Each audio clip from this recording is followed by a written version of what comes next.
Good morning, everybody, and welcome to Recovery Classroom. My name is Drew. I am an alcoholic, and today I'm a recovering alcoholic, and I cannot be any more grateful. We have our Crosstalk Friday meeting tonight. If you're local to the Huntington, West Virginia area, and you're just looking for a laid-back, relaxed meeting, come on down and hang out with us at 5747 East Pea Ridge Road in Huntington for the quickest hour in recovery. We're a group of like-minded drunks and drug addicts all just sit around, talk shop, and try to lift each other up and encourage each other. Tonight at 7 o'clock, 5747 East Pea Ridge Road for our Crosstalk Friday. We'll see you there. Speaking of meetings, I think this is something that I probably should do a lot better job at talking about, at least discussing. I haven't, and I probably need to change that. And so I want to take advantage and talk about that today. There's an element of meetings that I think is a lot more significant than what I talk about. And that's the element of sponsorship. When I first came into the rooms in 2013, I remember hearing people say, well, you got to get a book and you got to find a sponsor and all this. And I was like, I didn't want to hear that bullshit. All I wanted to do was walk in, grab the magic out of the air, walk back out, grab enough magic to last me about 3 or 4 days of sobriety. And I said, okay, I'm good. I'll go back in the room, grab some more magic out of the air. And that worked for me until it didn't work for me. And so when I finally made the conscious effort or decision to make that effort, diligently try to work this program back in 2021.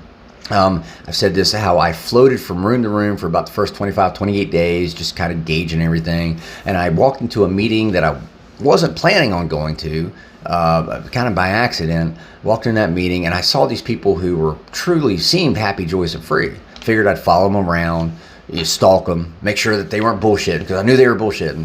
Fortunately, they weren't. But after a while doing that, I realized they were telling the truth. Their audio was matching their video, right?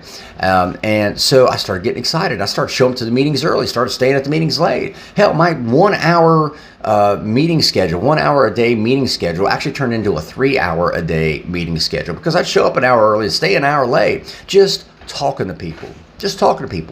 Because what I was doing on a subconscious level, what I was doing, I was interviewing for a job.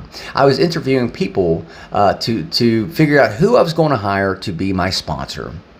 Again, when even then, whenever I decided to work the program, I was told early on. Keith told me, he said, buy a book and read the damn book. Find a sponsor, work steps.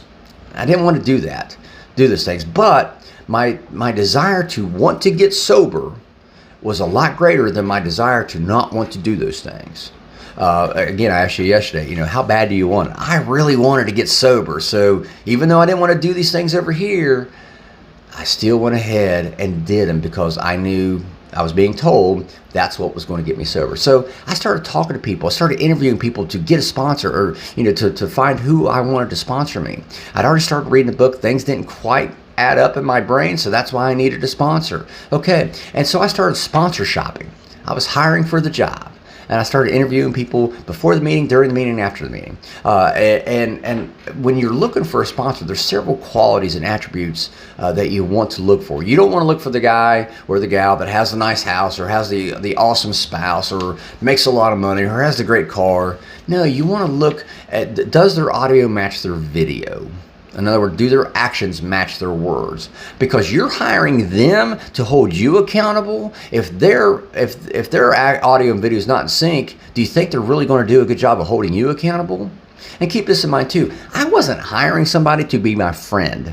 I wasn't hiring somebody to tell me what I wanted to hear. I was hiring somebody to tell me what I needed to hear. I was hiring somebody to hold my ass accountable, because I knew my bullshit meter was off the fucking charts. And I needed somebody to fix my bullshit meter. That's why I was hiring people, and that's why I would talk to people. I remember clearly thinking, the person that comes up to me and says, hey, I'm going to be your sponsor, I was going to tell that person, hell no, you're not. Actually, I was going to tell them, no, I don't think so. I'm not ready for that sponsorship stuff. That's just not me. I didn't want the person running up to me, kind of like somebody trying to sell me something. I didn't want that. I wanted to know. I wanted to take my time, because again, I'm asking them to give up a small, seemingly insignificant fraction of their life. At least share with me their history, their experience. I'm asking them, and if they're coming to me wanting to be my sponsor, that just made me apprehensive. So when you're looking for a sponsor, you're the one going to ask them to be the sponsor. Don't wait for them to ask you. And that's another reason why you want to talk to as many people as possible, because you're kind of sponsor shopping. You're kind of interviewing multiple people for the role of sponsorship in your life. And I can't stress this enough.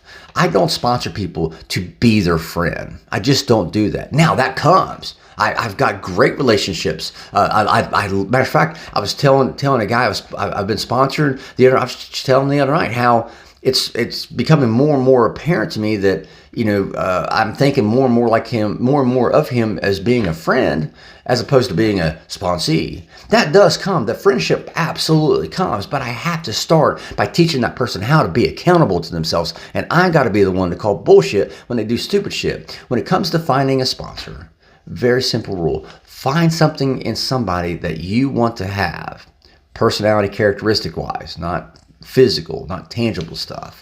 All right. And interview them for the job, and then ask them.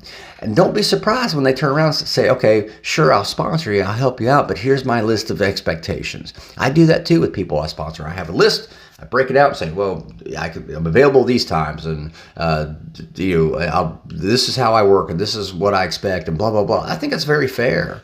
And that's where you can kind of negotiate. It's when you're hiring the sponsor, right? And they can kind of negotiate the price. I think that's absolutely fair. But at the end of the day, keep this in mind too. Your sponsor is a human being. Your sponsor is somebody that has a life of their own. They worry about you. Yes, they think about you, but they're not going to fucking chase you down. Stay in touch, stay in contact with your sponsor. You're asking them to help you, but yet if you're not willing to help yourself, what good are they going to be to you? If you're not upholding your end of the bargain, how can they possibly fucking help you? Because you won't even help yourself. Show up to the meetings early, and that's why meetings are important. Show up to the meetings early, stay at the meetings late, and start sponsor shopping. I've said this the other night actually. Steps 1, 2, and 3, I think people can do by themselves. I'm not saying you should. I just think you can. I think it's possible to do steps 1, 2, and 3 by yourself. I would never recommend anyone to start a step 4 without having a sponsor. And if you need a sponsor, that's why I highly recommend and highly suggest start going to meetings. So I'll let you guys go. Thank you guys for letting me come in and share 5 to 10 minutes of your day with you.